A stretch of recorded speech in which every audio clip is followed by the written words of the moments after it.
Hello gems, Leah from Red Emerald Yoga. Welcome back to my channel for today's video. Today we're going to be doing an unboxing and review of Starcodes Astro Oracle. I can't figure that out. Let me get this in the little hole. Okay, there we go. All right, let me move this crystal. And let's get this out of the box, out of this shrink wrap. I'm looking for a weak spot in the shrink wrap. This is pretty tight. Let me see. So this deck, oh man, I've had this one for a while. Sitting in the deck cellar. I was actually debating between quite a few decks. I had 4 decks sitting on my tarot table. Like, which one do I want to open? I sat with the 4 of them for a little while and I decided on this one. So let's check it out. This is the package. It's got like some, what is that called? Spot glossing. So this Starcodes Astro Oracle and Heather Rowan Robbins is spot glossed. Same on the side, the little Hay House logo. So it does have some tactile enjoyment if you like that. On the back, let me make sure I'm on camera. Yeah, okay. It says tap into the powerful energy of ancient astrological archetypes and the influential relationships between celestial bodies as they move through the sky and through your life with the Starcodes Astro Oracle. This boldly illustrated 56 card deck delivers messages from the universe and deepens the reader's knowledge of astrological terminology with each draw. Learn the challenges and gifts of each card and choose an action, because no matter what your chart or the cards say, the power is truly within you. So it says the cover design is by Julie Davison and the cover art is by Lucas Lua de Souza. I hope I pronounced that right. Okay, so this is a Hay House deck by Heather Rowan Robbins. It's very tight. This is not going to be one that you pick up and then it just falls everywhere. So it's got a very soft and subtle design on the inside. That's pretty. And purple. And then we have our pretty standard guidebook for Hay House decks. Let's check out the binding. It has that little crease there, so we don't, hopefully you don't damage it. It has an introduction, how to use Starcodes Astro Oracle, an orientation to astrology. So some of you who watch my videos may already know that I'm currently taking an astrology course to become a certified astrologer. I'm also taking Yasmin Boland's Moonology course to become a certified moonologer. So I felt like, you know what? Okay, I finally grasp each of those concepts enough to feel like I could work confidently with these cards. So it's just been sitting here, this deck. And now I feel like, okay, I want to start working with these. I feel like it'll enhance my studies. So it goes into, it has different lenses. So we go into the signs, qualities, solar activity, luminaries, planets, asteroids, lunar nodes, cardinal points, houses. It has celestial characters, so those are the luminaries, planets, asteroids, lunar nodes. And it goes into locations, cardinal points, and houses. Patterns, supportive aspects, challenging aspects, changing states. Okay, so this deck does cover things that I'm not really that familiar with, but I'm hoping that this deck will help to solidify that into my knowledge bank. So normally, like, I'll have to go and look stuff up, like, wait, what does that mean? And so yeah, this is gonna be like a little study tool. It says, introduction, Starcodes Astro Oracle invites you to step into astrology's powerful archetypes and let them speak to you and help you navigate this moment. If you are already a pro astrologer, you can simply listen to the cards, but you don't need to know a thing about astrology to use this intuitive deck. Oh, well, that's reassuring. It says the images speak for themselves, and this book offers detailed information and seed concepts to contemplate. As you use these cards, you will become familiar with the key component of this ancient science, the astrological vocabulary. Your understanding of each symbol will naturally deepen. That's what I'm hoping for. And your readings will become richer. Should you ever want to study astrological charts, you'll already be friends with the terms, concepts, and relationships between signs. It says the deck is divided into 4 categories. Lenses include the signs, qualities, and energetic level through which you see the world. Your lens card can expand the aperture through which you view a problem or a situation and help you try on a different perspective. Celestial characters are the personalities or archetypes that express themselves in your chart. These cards can describe which archetype is activated by your question and what strengths you can call upon to take action on the guidance you receive. Locations include the points on your astrological chart, like ascendant, descendant, and chart houses, all of which refer to the locations or compartments in your life that are activated in the present moment and in need of attention. Patterns describe the relationships between the archetypes and investigate whether your situation is a passing event instigated from the outside or part of the progression of your soul's growth. It says for each reading, when you drop into meditation or dream, you can calm the churning whirlpool of your busy mind and sink beneath the surface into a deep pool of knowing. Your intuition, where your soul connects to the oceanic source. Intuition speaks to us all through symbols, imagery, patterns, nuance, and sensation. Languages the soul understands. Loud emotions and the relentless hum of daily life can make it hard to hear your intuition. Whenever you care intensely about an outcome, your hopes and fears mingle with your imagination and cloud your intuition. Divination tools like an oracle deck can offer a compass to guide you through those cloudy feelings. Ask the deck a clear and focused question and listen with an open heart.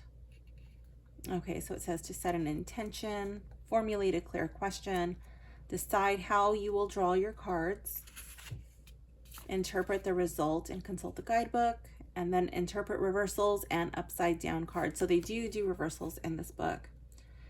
It says fine-tune your readings, talking about keeping a notebook and kind of like a reading journal. Let's read what the spectrum says. Every sign, aspect, house, planet, and symbolic ingredient in astrology describes a spectrum of expression that runs from its gift through its practical expression to its challenging nature. You don't choose your cards, chart, transits, or progression. They are set in motion as you pull a random card or were put in motion when you were born. But you do have complete choice about where on that spectrum you act. The best medicine for the challenge of an aspect, symbol, or placement can be found in the expression of its gift. For instance, if you pull the Mars card, or your natal Mars is activated by transits or progressions, you might feel the challenging aspects of Mars, frustrated, temperamental, even accident-prone. If so, it will help to lean into the gifts of Mars. You can work your muscles until you get tired, come to the rescue, and be a hero, or boldly go where you have not gone before, and you will feel so much better. To work with the entire spectrum of astrological expression gives you options. It gives you different methods to read with the cards. It goes into spreads, the astrological sentence, the dial, so 2 spreads, and then it gives you an orientation to astrology.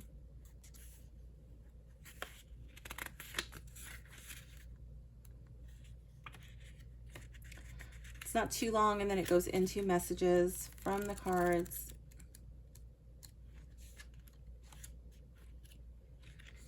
and then acknowledgments and about the author and the artist. Okay, so let's check out the cards.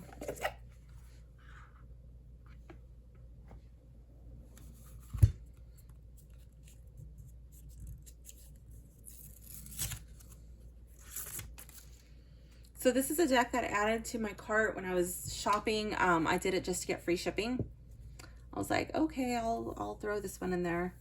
I was not shopping for it, but I thought, you know what, I might enjoy this deck. This is the back. I think the back is pretty cute, and it does appear to be reversible. Yeah, it looks reversible. Okay.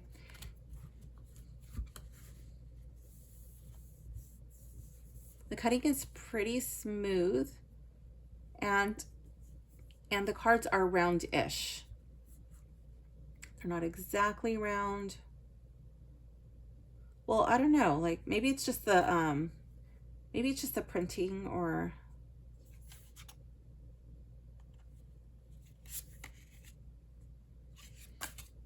when I look at it like this, it looks like it's roundish, but when I'm holding the card here, it does actually look like it's round. So I'm gonna go ahead and say that it does have a round corner. Okay, it's playing tricks on my eyes. So I'm gonna lower the camera so we can get a close-up of the cards.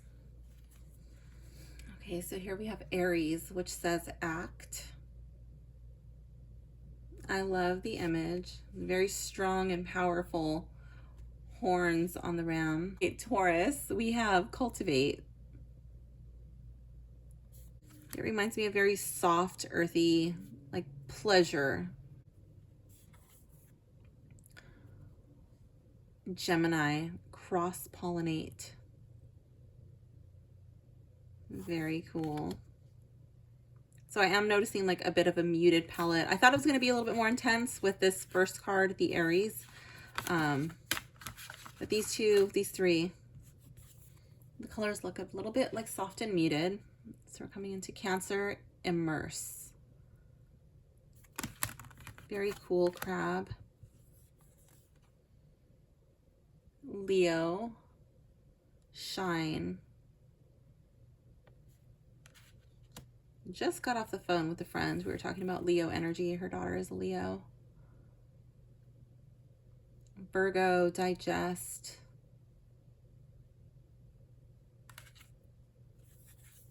Ooh, Libra. This card is beautiful. I'm going to put this in my potential favorite pile. That says balance. And Scorpio, another beautiful card.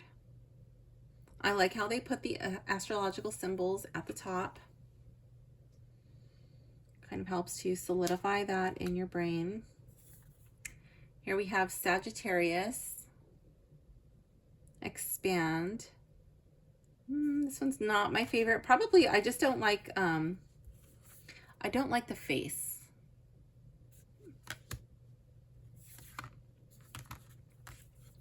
Capricorn, very cute.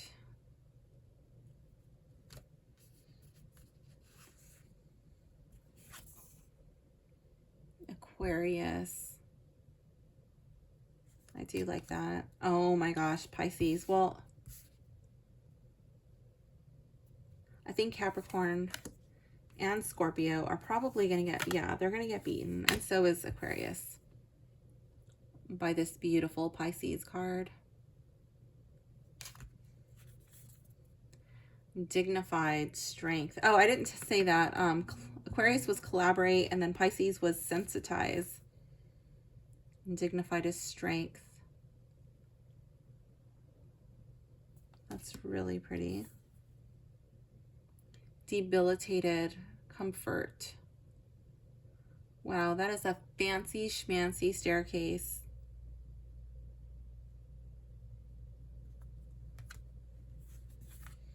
Retrograde review. Solar calm, clarify. Solar flares, activate. sun source. That's really pretty. Ooh, so is the moon. Perception. Mercury, messages. Love this. Love the yin and the yang, like Kundalini rising. Oh my gosh, and look at the faces of the snakes.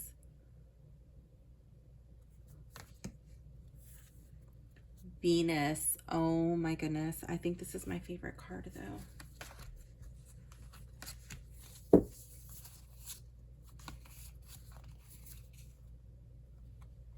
Venus and Libra. And Mars. Oh my gosh. I thought most of the deck was going to be like this softer, but then we moved into the sun. That was pretty bold. And then here we do have some bold colors with Mars.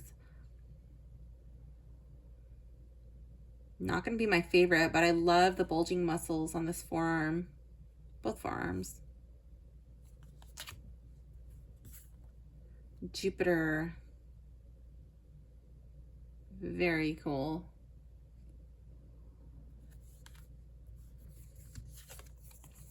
Saturn, structure. Oh, I didn't read it again. Mars was motion and Jupiter was abundance. I think I'm just getting so excited with the imagery on the cards, I'm forgetting to read them.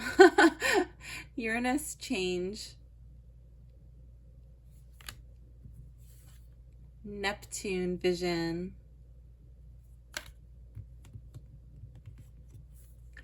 Pluto, rebirth. Chiron is heal. I love this. It looks like this is all one snake.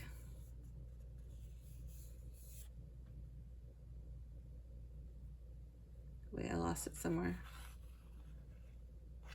I don't know how it goes. Series, nurture. That's pretty. Pallas, Athena, think. Juno, partnership. Vesta, hearth. South node, past. North node, future. Ascendant, entrance. I like that one. Not gonna be my favorite, but I really like that. Midheaven, pinnacle. Descendant, invitation. Imam Quelli. Imam Quelli, root. I'm trying to remember how my astrology teacher pronounces it. I like that one. That one's really pretty. Oh, you're getting bumped by the first house. Arrival.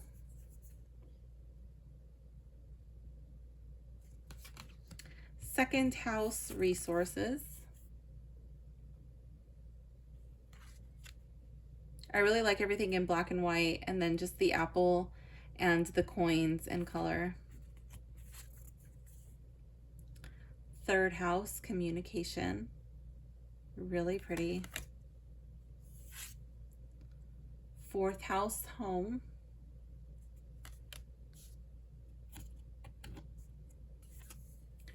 Fifth house, passion. This is gorgeous.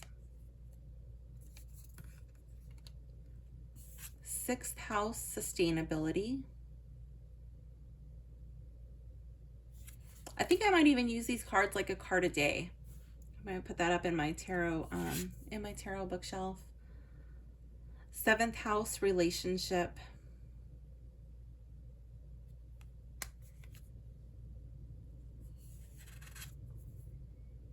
Eighth house, mystery. Oh, I love it.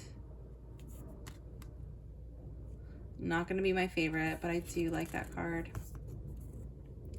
Ninth house, exploration. 10th house, authority. I like that these cards don't glare. 11th house, community. They do have a coating. It makes them feel really good. It's not like a buttery finish or anything like that. It just feels very smooth.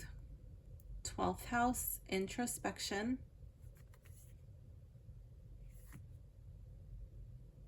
I do like that, the chakras. I think that might go in my favorites pile. Conjunction, alliance.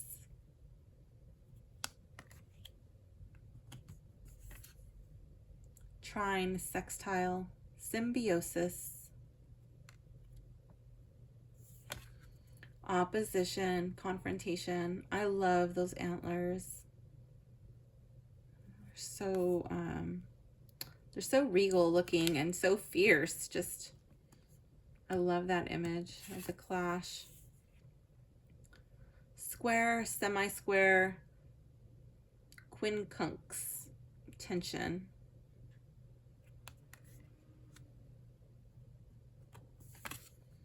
Transits, climate. Progressions, journey. I like that one too. Let's see which one is going to be my favorite.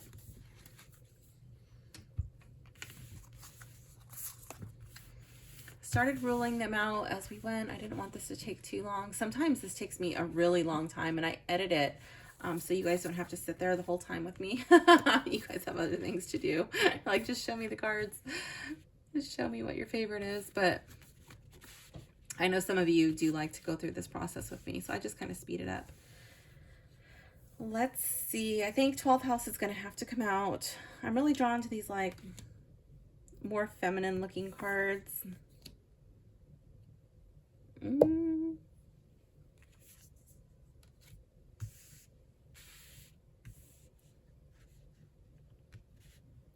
I know Venus is definitely going to be in the running.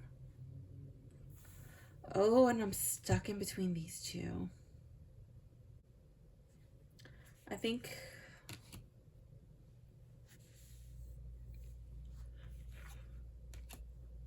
let's go with first house. So before we do the reading for first house to see what my favorite card reads like, let's do a quick sniff test of the cards and the guidebook.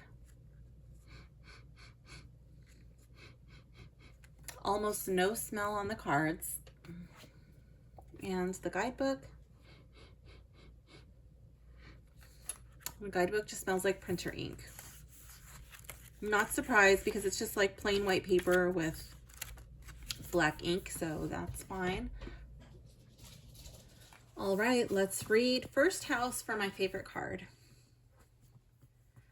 The first house describes how you enter the world, your first impressions, and the birth of your journey of self-discovery.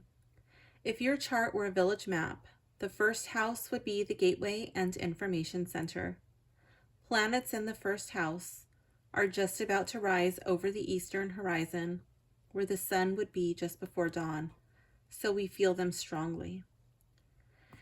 This card has an action which says take responsibility for how you are perceived. As you walk in the door, assess what you lead with, what your mannerisms, appearance, and signals say. Notice if you lead with charm or prickly defenses, with your mind or heart, or whether you are versatile, changing your approach to fit the circumstance. Investigate how the first impression affects your identity and interactions. That's my neighbor's garage. I don't know if you can hear that. People read what you put out, whether you are acting as a business, as a person, or as a couple, and it's up to you to ensure that how you present yourself matches your intention. If you feel misunderstood, look for a misperception, yours or theirs, underneath any tension, and see what can be done to clear this lens.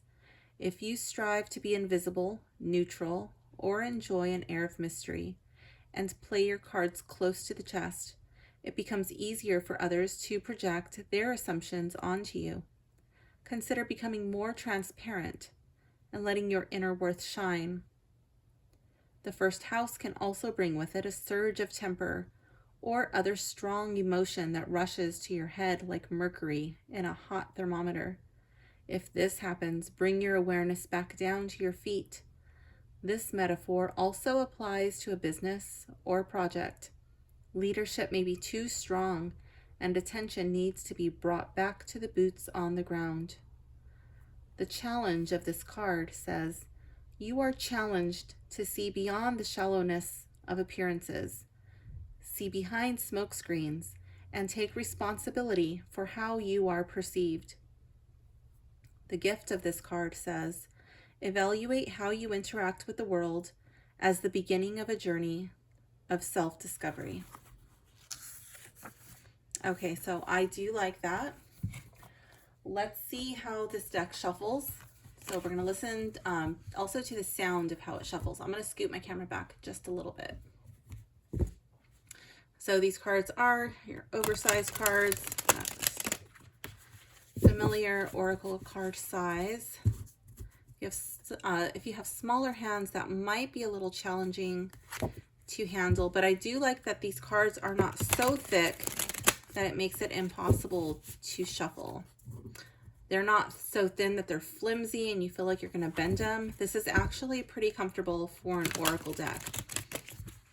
And the cards also don't grip too much. So sometimes when you get an oracle deck, the cards are really grippy, especially if it has like that rose petal finish or like a buttery finish. Sometimes they get a little bit grippy until you break them in. I didn't show you, well, I don't think I've really been doing that lately since I hit my head, honestly, but this is how they shuffle. Pretty quick right out of the box. I didn't show you it after the first one, but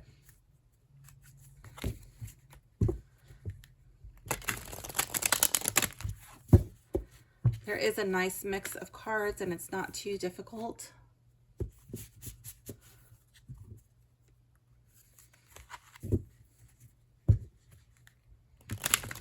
It does feel like the cards are cut from the back to the front. It kind of has not a lift, but I guess you could say the edge of the card is there. But it's not something that's really uncomfortable. It doesn't really dig into your hands, but I can feel it. So I'm just pointing that out to you. If you have extremely soft, like baby hands, then maybe that might be uncomfortable. I don't know. Let me shuffle it like this. Just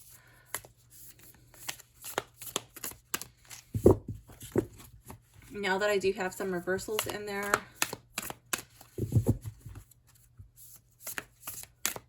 This way they do get a bit chunky. There's not going to be as good of a mix in that overhead. So I guess they do grip a little bit in this way. But like any deck, I'm sure it'll break in with use. Okay, that will be my random card. There's actually two, so we're just going to take this one. Let's see, I don't know which one that is. This will be Saturn, card 24, structure. Let's see what it has to say about Saturn. Okay. Saturn rules that which we must build over time: bones, teeth, personal authority, maturity, borders, discipline, traditions, and organization. Saturn, like Jupiter, is a huge gas giant. With its rings of ice and rock, it represents the boundary of the visible solar system as the last planet humans can see with the naked eye from Earth's surface. Saturn, traditional ruler of Capricorn and Aquarius, takes 29.5 years to round the zodiac and forms challenging aspects to itself approximately every 7 years. Hence the 7-year itch in a marriage, and 21 as the traditional age of official adulthood. The action of this card says Saturn asks you to step into the next level of maturity and personal authority. Think of Saturn as a martial arts master who pushes you to grow through workouts, discipline, and tests that allow you to prove what you know, both to yourself and others. Look for a mentor or choose to mentor another. Honor the teacher, but don't give your power away. Listen to the experts, mix their wisdom with your experience, and make your own wise decisions. If you feel like someone is abusing their authority or undermining yours, set firm boundaries and hold them accountable. Study, cope, grow up. Look pragmatically to the skeleton and teeth, either of your own body or in the metaphorical structure of your project. Can this endeavor stand up and take a bite out of life? Make sure the foundations are strong, the organizational structures are in place, and build out from there. As you gain strength in mind, muscle, and bone, you can become stiff. So remember to stretch body and soul. The challenge of this card says, be careful not to cling to old conceptions of success or hold on to a brittle system that restricts potential and leaves people discouraged. The gift of this card says, the ancestors call you to wisdom and maturity, to know your gifts and limitations. This process may be an initiation, a test that empowers you. I really like this card. I love the way this card reads.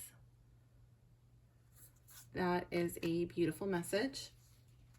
I'm going to go over my list. I'm looking at it. So let me see. I do like the box.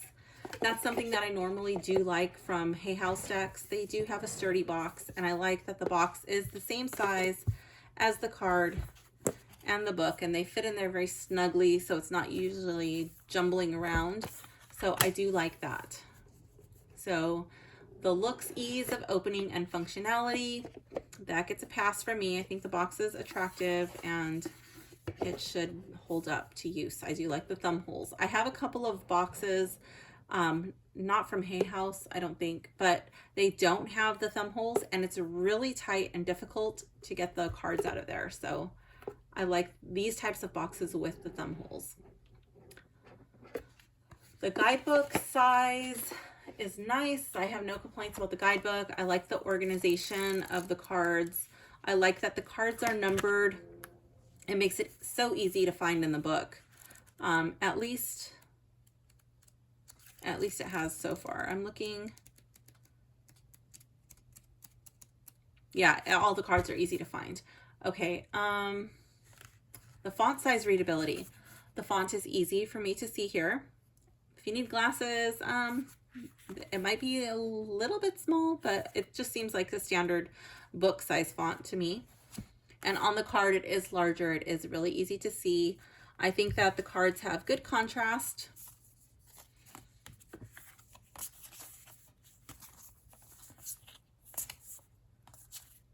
Where they felt like they needed to, they put like this little box so you can see. I don't feel like the astrological symbols blend in with the card. I think you when there's an astrological symbol there, you can see it.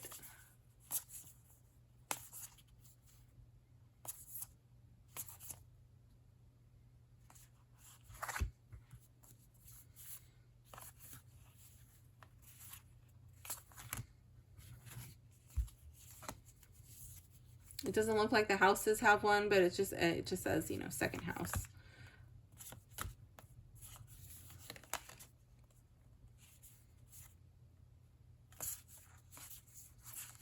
So do the cards all look like they belong in the same deck? Is there a cohesive theme?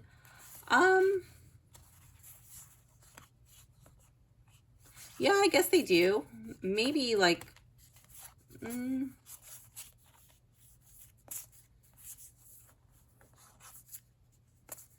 maybe like two, kind of see like two themes, but I'm okay with it. I like the deck. I think it's cute.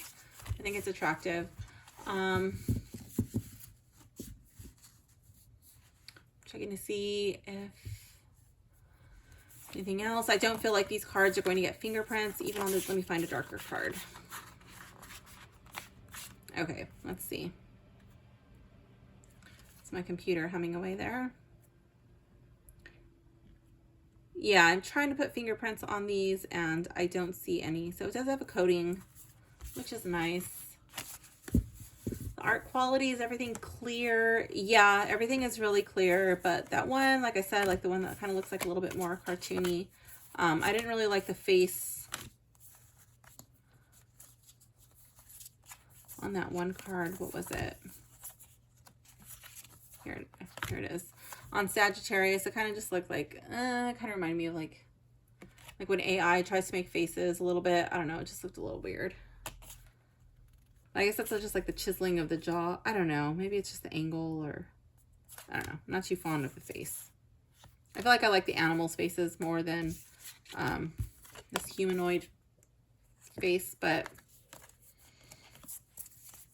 maybe that's just me. Does it remind me of a deck that I have? I cannot say that it does. I don't think so. Is it for newbies? I think, judging by the two cards that well, let's do a reading. We'll make the final judgment on that after the reading. Let's see.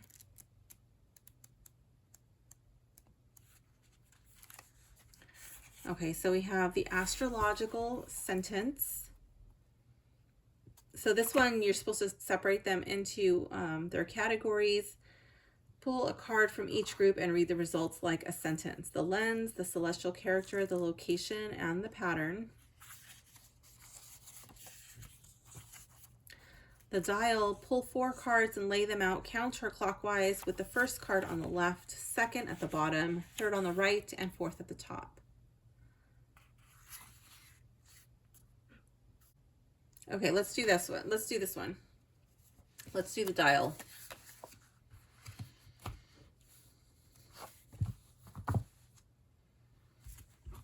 Okay, so let's shuffle this. So,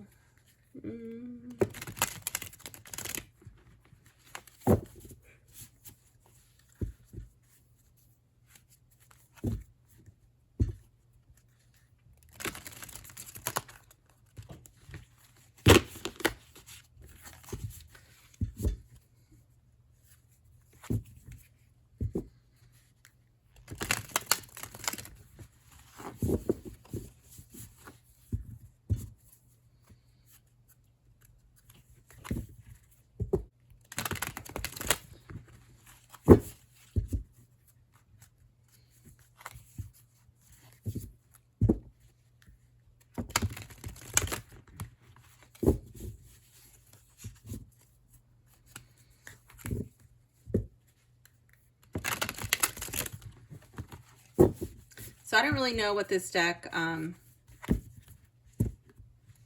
has to say, really. So let's just see what comes up for us.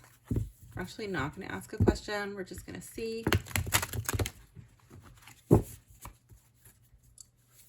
What our imaginary person needs to know today. So here we have card 1. Card 2 is at the bottom. Okay. Card 3. And card 4. Try to get that on camera.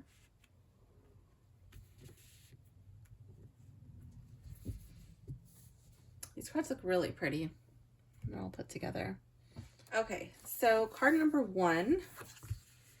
Here we have progression, journey in the reverse. That's card 56. So it says we can read reversals with this. So let's see. So card 1 is going to be the ascendant, how the problem presents itself. And here we have progressions, journey, card 56.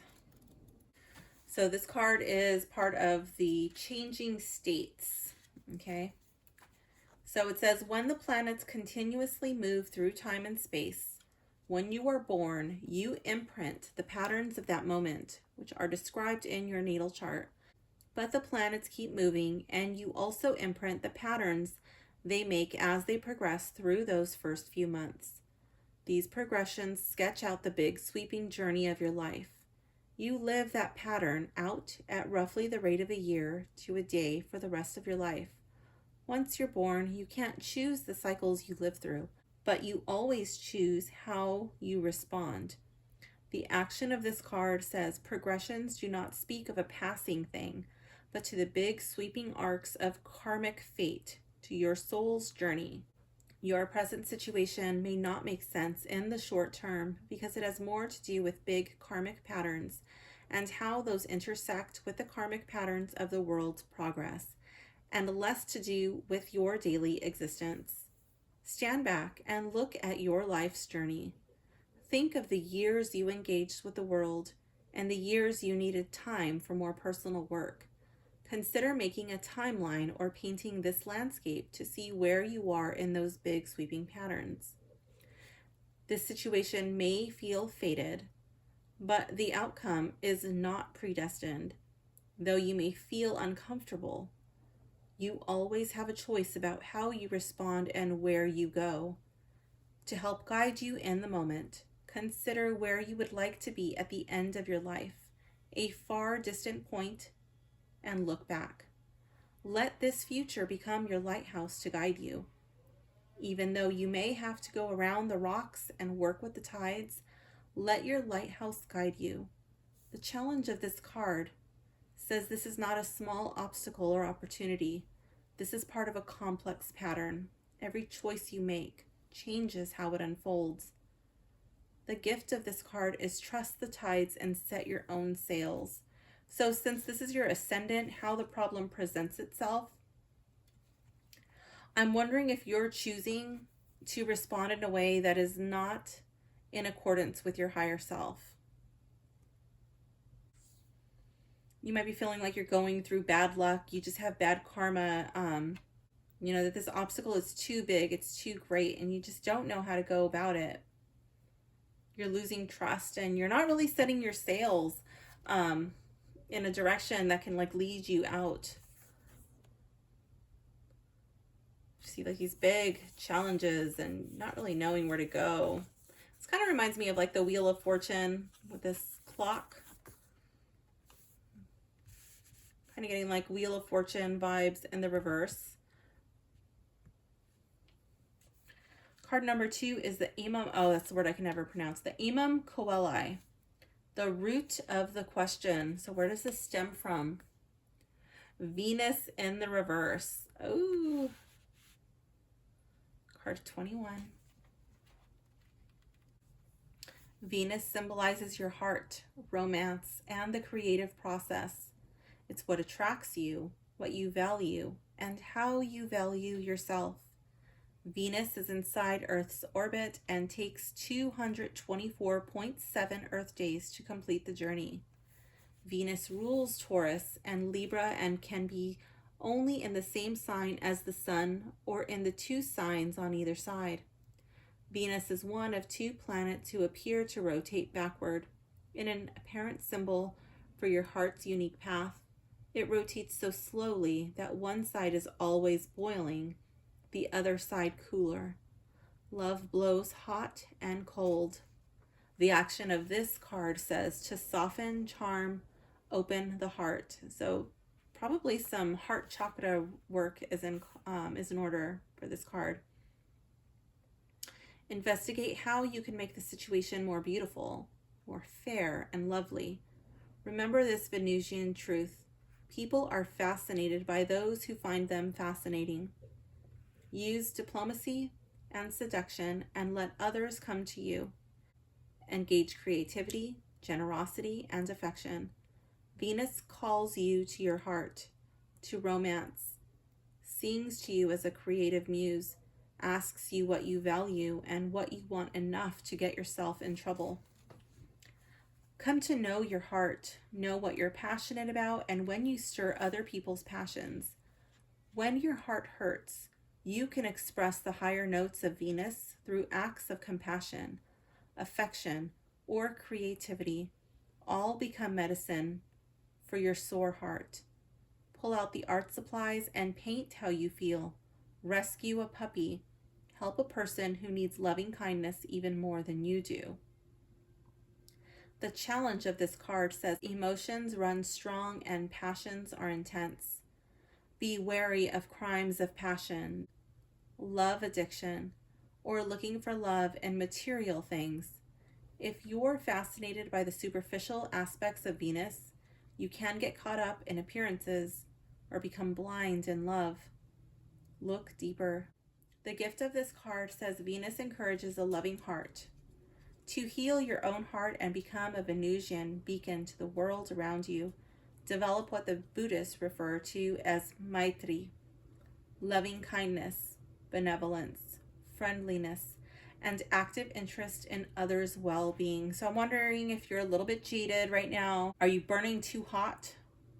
Or has your heat gone cold? Something is not in balance. So I'm going to go back to that other card, 56. Yeah, so I can see this as being like challenges with being comfortable, challenges in the romance department, challenges in love, challenges in feeling like you have a sense of abundance and comfort.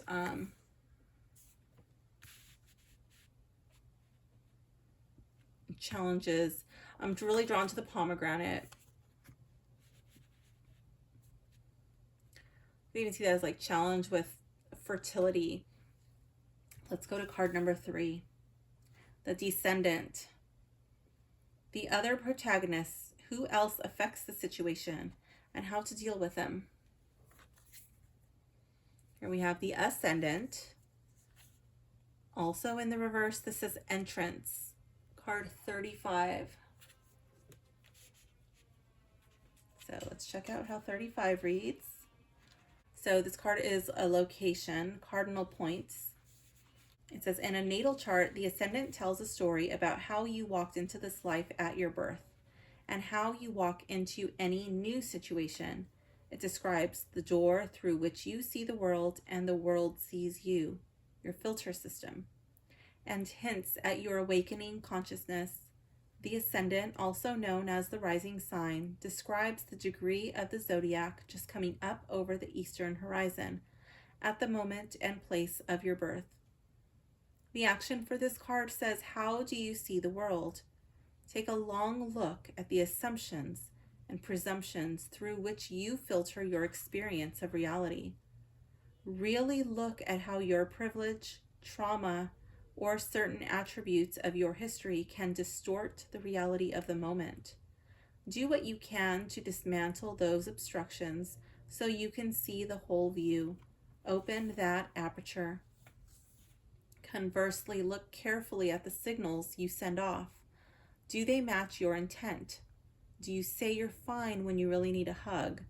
Are you trained to sound modest or apologetic when really you know what you're doing? Do you act like you know what you're doing when you don't? Notice what you project onto the world and take responsibility for how you are seen. The Ascendant is where you become visible. If this makes you nervous, investigate what needs to be healed or where you need to grow your confidence in order to feel more comfortable being seen. If you are asking about a project, look for what needs to be repaired or improved before you hold a press conference. The challenge for this card says, the front door is only one part of the house. Be willing to look beyond appearances and into the heart, but don't count on others' ability to do so too. The gift of this card says, over time, your reputation is built on what you do, not how you look. So I'm wondering if you are not, so like this card, if it was like in a real reading, I would wonder if you're not really compassionate about what they've went through, but like you're focused on your stuff. You know, like, oh, well, this is like what I went through. This is my trauma, you know, but like you don't really care about other people's. Or you're pointing out other people's privilege and you're not really looking at your own. I just see this as like hiding something of yourself, pointing out faults in other people and not wanting to do the work. on yourself. And with this card in the reverse, I kind of feel like it's falling into the low side of that. And then over here it says, where was it? The other protagonists, who else affects the situation and how to deal with them. I feel like this is like giving people a little bit of grace, considering where they're coming from, taking into account what privilege they have. Yeah, okay, but also what trauma have they gone through? You know, why might they be acting in this way, and not judging too harshly. This next card is guidance. The mature or professional way to handle this question and how to bring it to conclusion. Virgo, these are all in the reverse. Virgo Digest in the reverse. This is how to bring it to conclusion.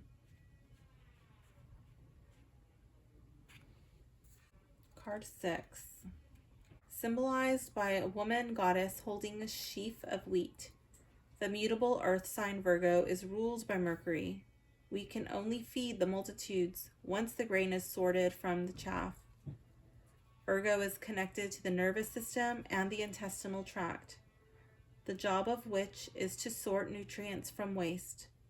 The sun shines here August 21st through September 21st. The action of this card says look for the grain and release the chaff. Weed, harvest, sort. Something in this situation needs to be sorted, edited, or reorganized in order to bring in its harvest.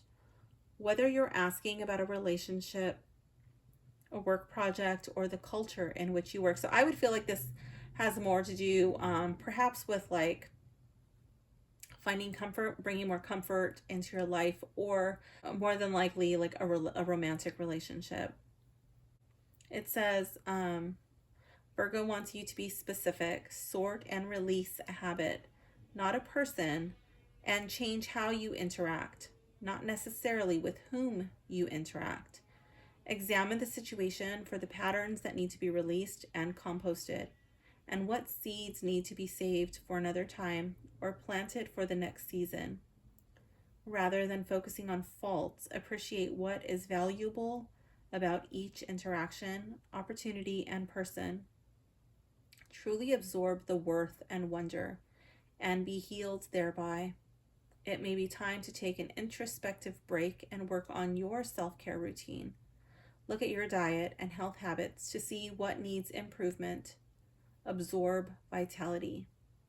The challenge of this card says if you just weed the garden and don't plant or cultivate, all you'll have is an empty bed.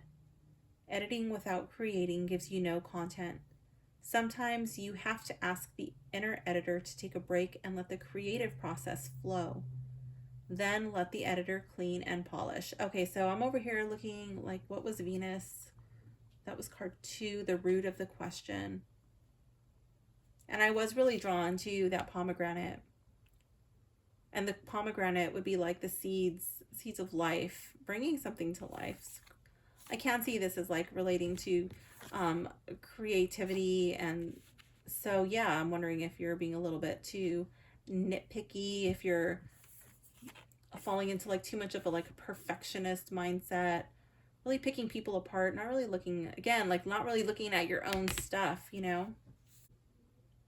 Sometimes you have to ask the inner editor to take a break and let the creative process flow, then let the editor clean and polish. The gift of this card says this world is gloriously complex. Virgo encourages us to see how the details fit together, how the leaves and twigs make up a forest. Light and shadow co-create our image of the whole. Rather than judge the worth of the part, pay attention to the necessary role each piece plays. The chaff protects wheat so it can grow, and therefore has value, even if it's not edible. Perceive not just with your mind, but with mind, heart, and soul together. So this person that you're having this conflict with, you know, what traits do they possess that really irritate you, that are bugging the shit out of you? Like, in what way, is there a way that those traits can have a purpose that can be beneficial, you know, considering what the person's been through. You know, is that a trait that the person has developed to help them navigate this world? You know, is there a scenario when that trait still comes in handy to this day? Have you seen it being used for good? And maybe you don't want to completely kill that in that person. You don't want them to just completely stamp that out. But I do feel like it might be time to take a step back, to maybe work on your self-care. Like these are like going to like right down the center. Might be a good time to go within, do some meditation,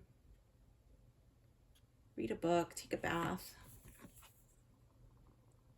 spend time on you, work on your diet, perhaps exercise, maybe get a massage, make yourself feel beautiful. So that's how I would read this reading right now. I might read it differently in the future after I spend a little bit more time with this deck, familiarizing myself with it. This is not something that I would use right away in readings, unless I just did like a single card as an oracle card, to offer like a little bit more insight into a reading. I might use it like that, but honestly,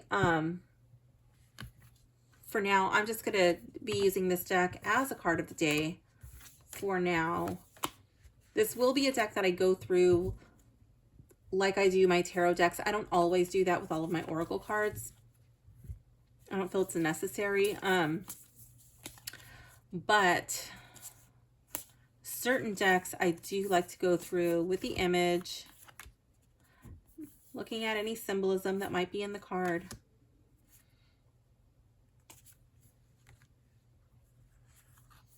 I'm going through with the guidebook, just really connecting with it before I use it in readings. This will be one of those decks for sure.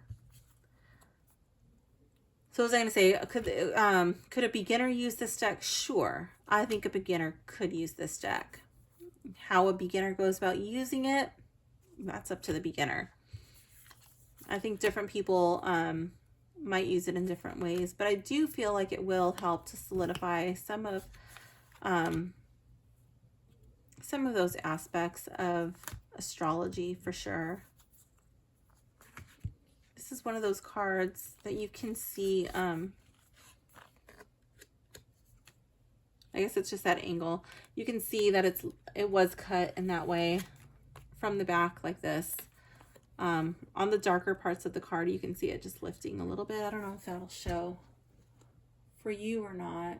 It's a little difficult to see on my phone, but yeah.